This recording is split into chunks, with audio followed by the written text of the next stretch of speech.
Muito bem, querida igreja, visitantes, internautas, a todos quantos estão aqui presentes e nos assistem online, já nos cumprimentamos por ocasião, ainda há pouco, da nossa oferta missionária. E agora então, nós vamos trazer a palavra dominical desta noite, já posta os olhos às janelas da alma. Os olhos às janelas da alma, é a nossa temática dominical e com certeza estamos aqui felizes já com esse lindo e maravilhoso ministério de louvor, entronizando a presença do Deus vivo em nosso meio.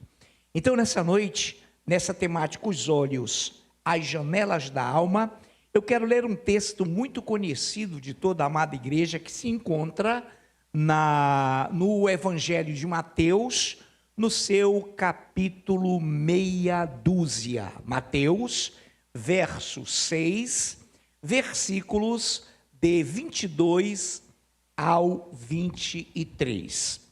São os olhos a lâmpada do corpo. Se os teus olhos forem bons, todo o teu corpo será luminoso. Se, porém, os teus olhos forem maus, todo o teu corpo estará em trevas. Portanto, caso a luz que há em ti, ou caso a luz que em ti há, sejam trevas, que grandes trevas serão. Te bendizemos, Deus Altíssimo, que nos diriges nesta noite, tu que és o arrimo da nossa sorte, tu que és o Deus vivo que nos comanda, que já delegaste e concedeste a nós os 5 minutos de oração, que já nos permitiste termos aqui uma linda e gloriosa ministração, lindos e gloriosos louvores, Pai Santo. E agora também capacita-nos, unge-nos para que possamos mencionar, pregar a Tua palavra como ela é e termos, Pai, a nítida convicção de que faremos prevalecer aqui a Tua única e exclusiva vontade. Assim, nós oramos e te pedimos, capacita-nos em nome de Jesus. Amém. Glórias ao Senhor. Repito a leitura. São os olhos a lâmpada do corpo. Se os teus olhos forem bons, todo o teu corpo será luminoso. Se, porém, os teus olhos forem maus, todo o teu corpo estará em trevas. Portanto, caso a luz que há em ti, ou caso a luz que em ti há, sejam trevas, que grandes trevas serão. É óbvio que literalmente é aplicável. A aplicabilidade dessa palavra também é literal. Uma pessoa cujo olhar, cujos olhos são trevosos, são tristes, são introspectivos, é uma pessoa cujo corpo também exala essa visão, exala essa reação, é uma consequência de um olhar alegre, iluminado ou não. E essa palavra também, repito, ou repitamos, ela se aplica literalmente, com toda a literalidade ao pé da letra. Se, porém, os teus olhos forem maus, todo o teu corpo estará em trevas. Portanto, caso a luz que em ti há sejam trevas, que grandes trevas serão. Então, de repente, o Senhor, além de aplicar essa palavra no contexto de nós que somos seres humanos e que a pessoa, o ser humano, que possui um olhar de maldade, um olhar triste, um olhar, entendam a palavra, cabisbaixo, um olhar não consciente de que Deus é seu Criador, um olhar não consciente de que é um ser criado à imagem e semelhança de Deus. Além dessa visão, o Deus vivo quer contextualizar o corpo, a igreja.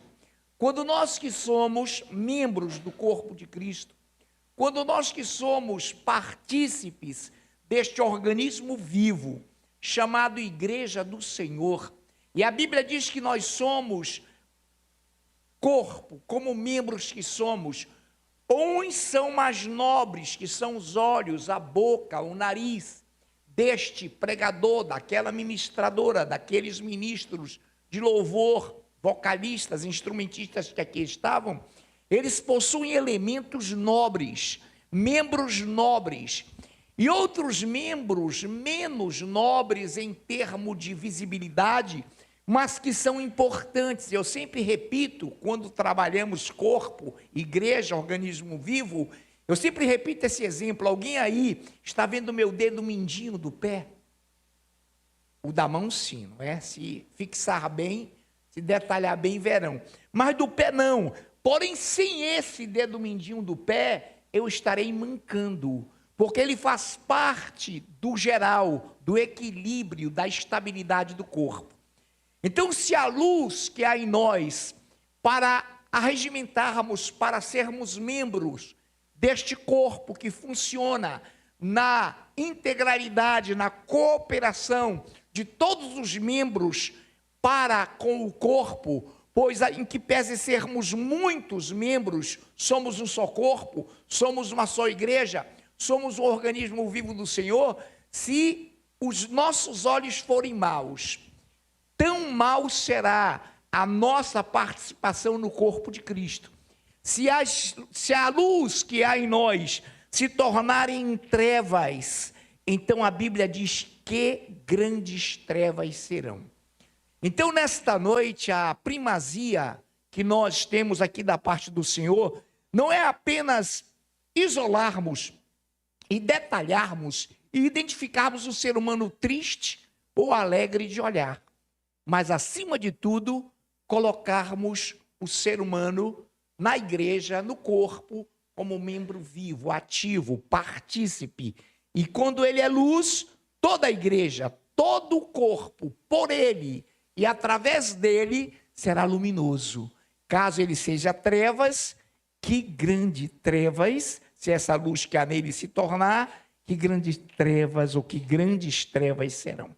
Muito bem, então essa palavra ela é aplicada em várias formas, de várias maneiras, e aqui dubiamente, conforme já explicitamos, é interessante entendermos isso, para que daqui a pouco entendamos as frases que terão relação com os olhos. Muito bem. Ainda aí, queremos ir para Lucas, Evangelho de Lucas, capítulo 11.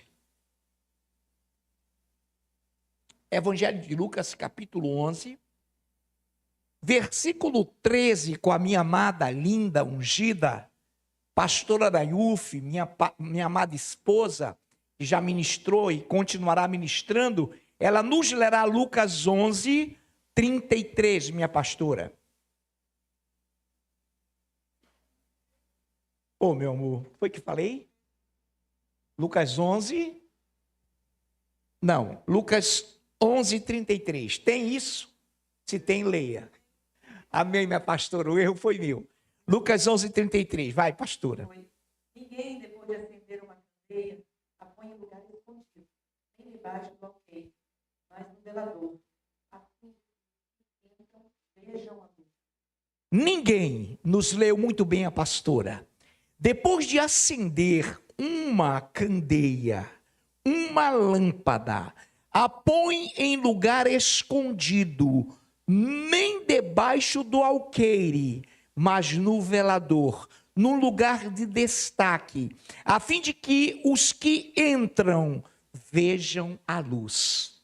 Então, nesta noite, esse entrar no corpo de Cristo, esse entrar na igreja, visa com que aqueles que entram e participam desse corpo possam ver a luz que há em nós, possam ver a luz que está em nossas vidas, porque ninguém, e diz o texto muito maravilhosamente lido, ninguém, depois de acender uma candeia, uma lâmpada, põe em lugar escondido para abafá-la, nem debaixo do alqueire, mas no velador, a fim de que os que entram vejam a luz, possam ver a luz que emana, que exala de mim, de você, de nós, para que nós possamos, como diz a Bíblia, entrar e sair, e ver e presenciar a luz. Muito bem, nessa noite, continuando, nós queremos agora ler Lucas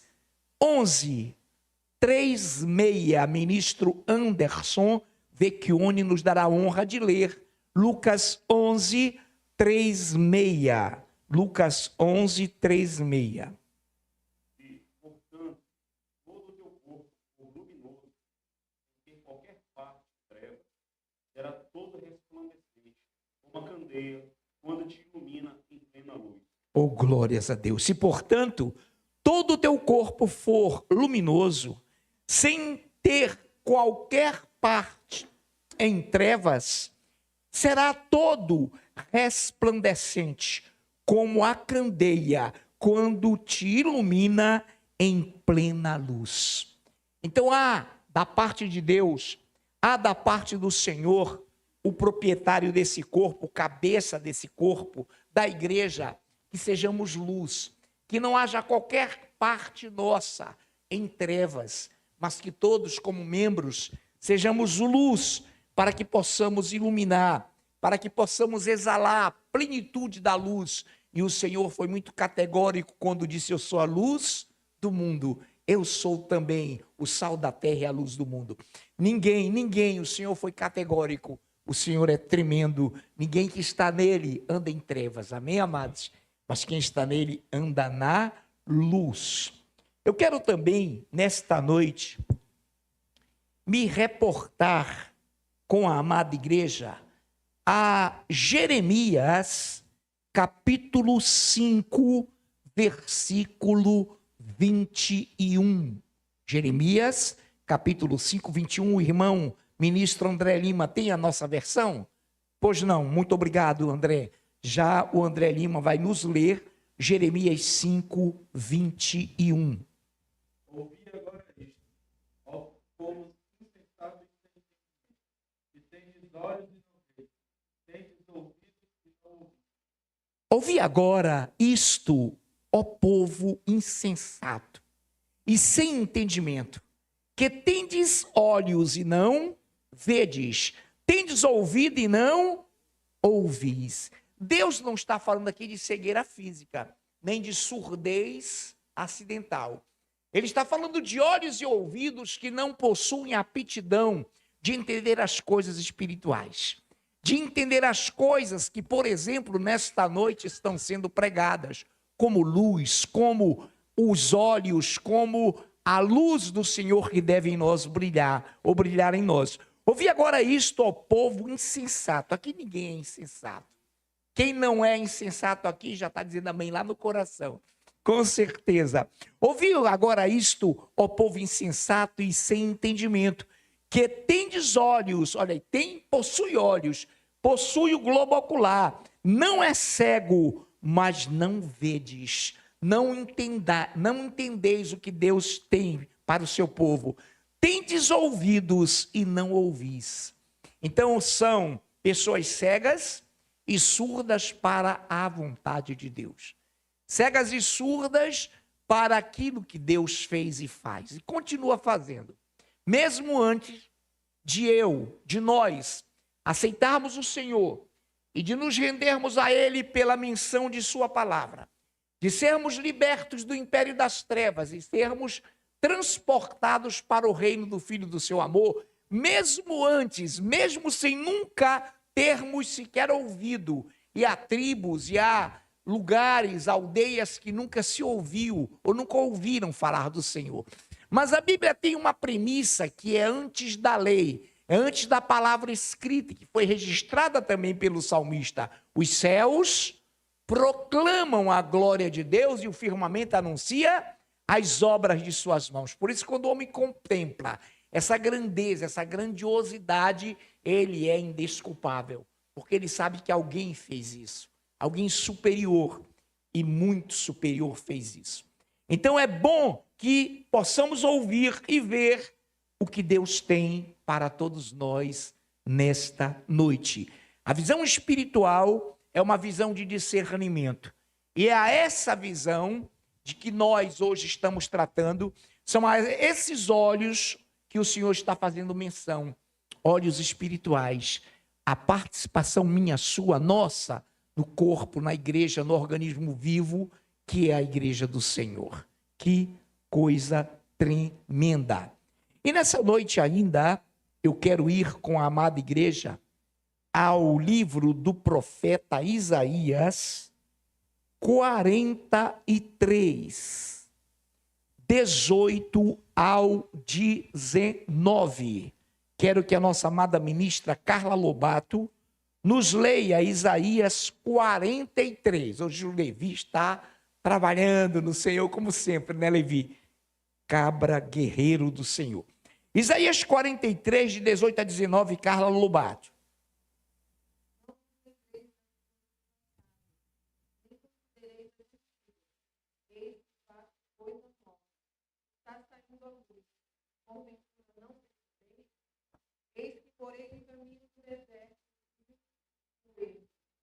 Oh, glórias ao Senhor.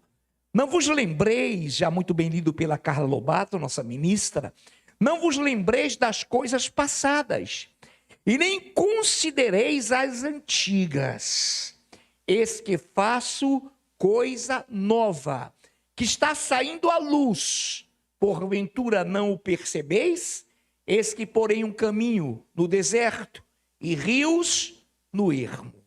Aqui é outra mensagem, é outro entendimento que se não percebe pelo olhar físico, que não se ouve, que não se tem audição para o entendimento espiritual. Mas o que Deus quer falar aqui? Já trabalhamos e os amados conhecem. Não vos lembreis das coisas passadas, nem considereis as antigas. Quando o Senhor fala que não é para que eu me lembre das coisas passadas, e nem considere, tenha por imensa afeição as coisas passadas, antigas, significam aquelas coisas que fizemos e que estivemos para fazer sem a presença de Deus. Não é para lembrar, não é para trazer à mente aquilo que não nos dá esperança, aquilo que nos foi maléfico. Ah, pastor, então eu vou sofrer de amnésia. Não. Mas eu não vou ficar remoendo, lançando em rosto, relembrando as coisas que me fizeram mal, as coisas antigas, não é nem para lembrar, ou seja, as coisas sem Deus. E também não considereis as antigas. Há pessoas que paqueram, namoram, se apaixonam e casam com as coisas que lhe fazem mal. Pessoas que vivem sofrendo traumas, rancores, angústias. Pessoas que retratam na alma, nos olhos, que são as janelas da alma, todo o seu amargor, toda a sua amargura, e fazem um mal terrível ao corpo de Cristo, porque a Bíblia diz que nós não devemos contaminar o corpo de Cristo. Então não devemos lembrar das coisas antigas, ou seja, mencioná-las, deixa para lá, nem considerar, nem estar sempre considerando como eu sofri para com Nilson, deixa Nilson. Não faça isso, amém? Tem um amigo, e muitos lembram disso, pessoas até pela mídia faziam isso. Bom, então repare lá, não considereis as coisas antigas, não lembreis das coisas passadas. Eis que faço nova toda... Eis que faço coisa nova, está saindo à luz. Deus sempre, irmãos, para a coisa nova. Sempre para as nossas vidas Ele tem coisa nova. Ele não precisa que estejamos com trapos de imundície, porque Ele faz coisa nova. Ele faz coisa nova. Quantos podem aplaudi-lo?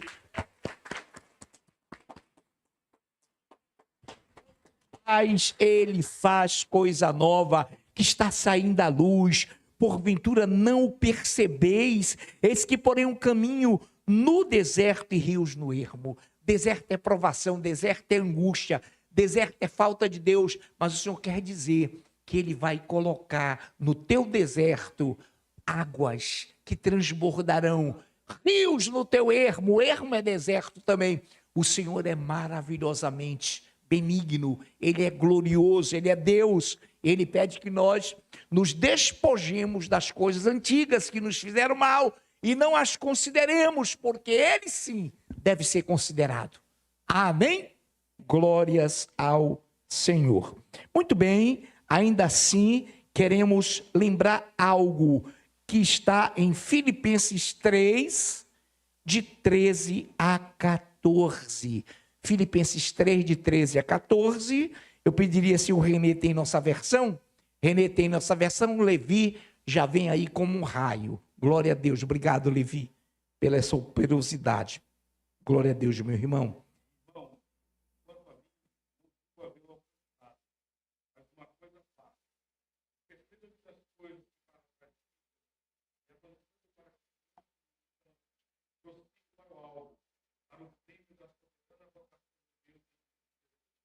Muito obrigado, Renê. Irmãos, é o vocativo. Igreja, quanto a mim, escreveu Paulo, não julgo havê-lo alcançado, falando ele de perfeição no contexto anterior.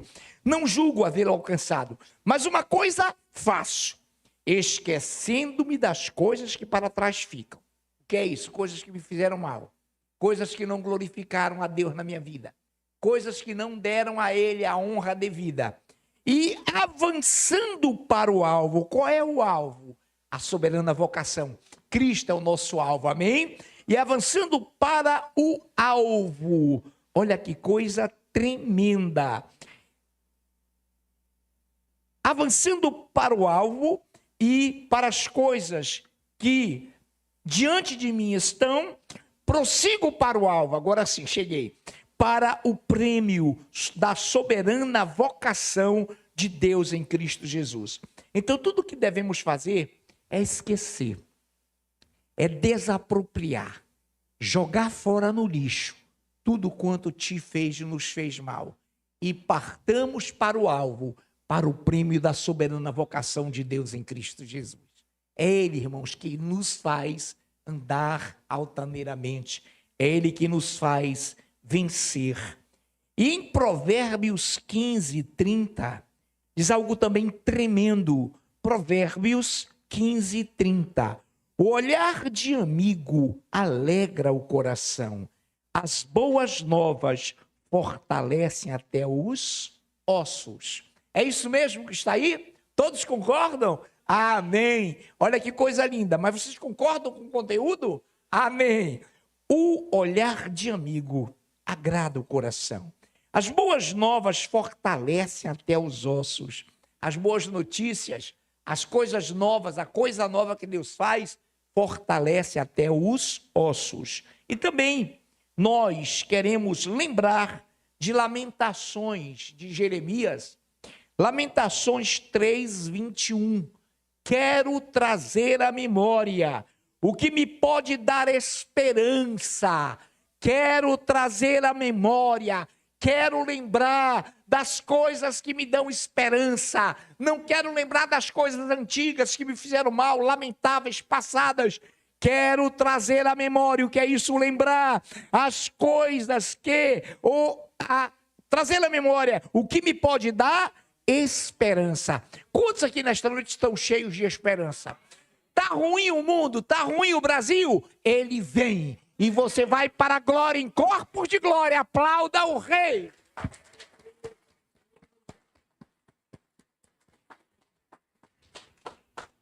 Quero trazer à memória o que me pode dar esperança.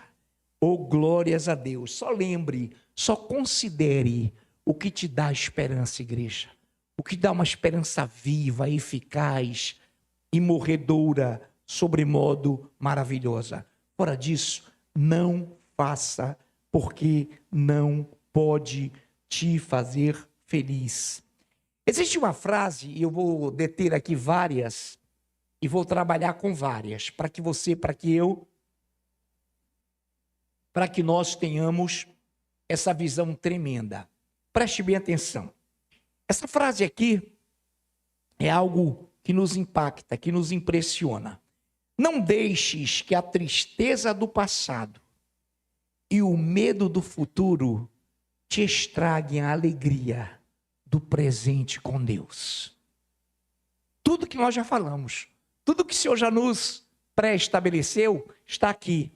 Não deixes que a tristeza do passado, o que é a tristeza do passado? O que não foi bom para ti? Não deixes que a tristeza do passado E o medo do futuro, porque não há medo, aquele que teme não ama a Deus. Deus lança fora, o amor lança fora o medo. Então não deixes que a tristeza do passado e o medo do futuro te estraguem a alegria do presente com Deus. Louve a Deus, glorifique o seu nome, exalte, alegre-se, porque esse é o presente que Deus tem para ti. É temporal mesmo, é verbo, presente. Então, irmão, alegre-se. A alegria do Senhor é a nossa força. A alegria do Senhor é a nossa força. Para quantos aqui a alegria do Senhor é a tua força? Então aplauda Ele. A Ele toda a honra, a Ele toda a glória. Essa visão espiritual, ela é visão de discernimento. Uma outra frase, uma outra impressão. Alguns envelhecem repentinamente, porque não amadurecem. Como é que é, pastor? Isso aqui é uma frase que não é minha. Alguns envelhecem repentinamente, porque não amadurecem. Pessoas que morrem verde, porque não amadurecem. A maturidade no Senhor é a convicção, é a certeza, é a esperança renovada. Quanto maior for o teu amadurecimento, maior será a tua longevidade, maior será a tua alegria. Então olha a frase, alguns envelhecem repentinamente porque não amadurecem. Envelhecemos, agora é para nós, para que nós entendamos, envelhecemos quando nos fechamos. Olha que coisa linda, igreja, a novas ideias. Envelhecemos quando nos fechamos a novas ideias, ao novo de Deus, a coisa nova que Ele faz. Envelhecemos. Olha lá, ao novo de Deus e nos tornamos radicais. O que é radicalismo? É aquela visão, não adianta. Eu nasci assim, vou morrer assim, sempre Gabriela. Não faça isso, não tem nenhuma Gabriela aqui. E se tiver, não é mais. Ela não está mais no mundo, amém? Então, nesta noite, alguns envelhecem repentinamente porque não amadurecem. Envelhecemos quando nos fechamos às novas ideias do novo de Deus e nos tornamos radicais. Envelhecemos quando o novo nos assusta. O novo de Deus nunca nos deve assustar. Tudo que Deus nos coloca como novidade é para o nosso bem. Tudo que Deus faz para que sejamos novas criaturas é para que sejamos mesmo. Então, tudo que Deus faz não é para nos assustar, mas é para que nós possamos vibrar de alegria. Envelhecemos também quando pensamos demasiadamente em nós mesmos. O que é isso, irmão? Quando você é o centro, quando você olha para o seu umbigo, quando você não vê mais ninguém, como corpo, como igreja, quando você não ama o seu próximo como a si mesmo, quando você se torna o centro de todas as coisas. Então, isso é envelhecimento. Envelhecemos também quando pensamos demasiadamente. É para pensar, viu, irmãos? Ama o teu próximo como? Eu devo me amar? Sim. Ama o teu próximo como eu me amo. Ama o teu próximo como a ti mesmo. Mas demasiadamente é quando isso sai do controle divino, que tu passas a ser o Deus da tua vida. Então, que coisa linda. Envelhecemos também quando pensamos demasiadamente em nós mesmos e esquecemos de amar o nosso próximo. O Deus vivo. A vida não é curta. Lembremos-nos desse ditado. A vida é tão curta, né? É tão curta. A vida não é curta. São as pessoas que permanecem mortas por muito tempo. Olha que coisa linda. A vida não é curta. As pessoas é que permanecem mortas por muito tempo. Passam uma vida sem Deus, mortos em seus delitos e pecados. E quando se lembram de adorar a Deus, morrem. Então, o que Deus quer? Te dar longevidade para que você possa desfrutar das bênçãos, das benesses dele. Então, irmão, a vida nunca é curta. As pessoas é que permanecem mortas por muito tempo. Então, todas as vezes que o afranho, que Deus me livre, que nós amargamos, lembramos de angústias, lembramos de coisas fracassadas, consideramos, noivamos, casamos com essa desgraça, nós estamos mortos, sem vida para Deus. E às vezes se passa tanto tempo morto, eu passei um tempão morto em meus delitos e pecados, até o dia que o Senhor tocou aqui e eu resolvi aceitar. Eu resolvi mudar de vida. Muito bem. E assim, isso aqui você conhece, 2 de Paulo aos Coríntios 5,17. 2 de Paulo aos Coríntios 5,17.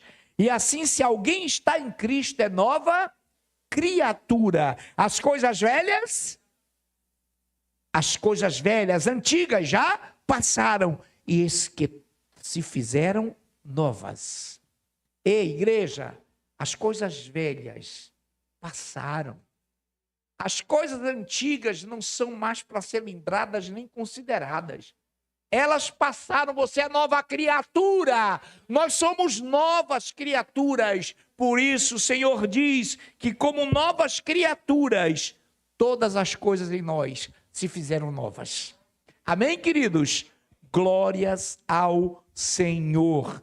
E aqui, para entrarmos em rota de conclusão, Lucas 5, de 37 a 38, eu peço a linda e ungida presbítera Andriane Gonçalves, que nos leia Lucas 5, de 37 ao 38.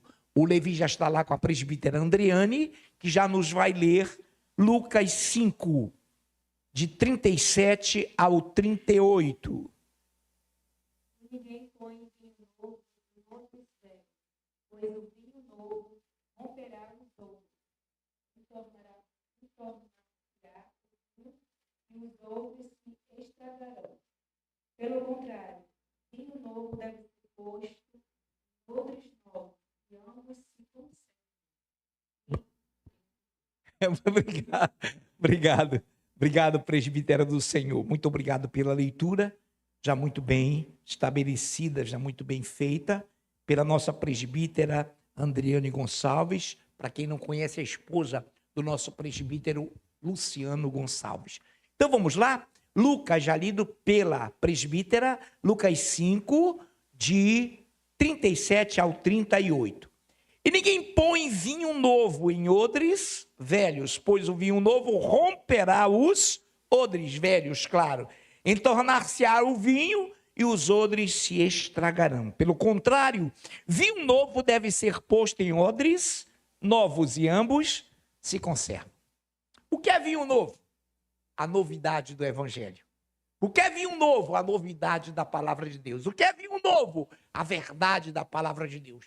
Ela não pode conviver com velhas criaturas, com odres, com tambores velhos. Porque quando o vinho novo, que é essa palavra linda de regeneração, entra numa velha criatura, num odre velho, arrebenta, quebra tudo. Porque o odre velho não pode suportar. Entornar-se-á, o vinho sairá. A pessoa vai arrotar, vai vomitar e não vai suportar o convívio com o vinho novo. Mas se coloca vinho novo em odres e novas criaturas, em pessoas que mudaram, aplauda o Rei.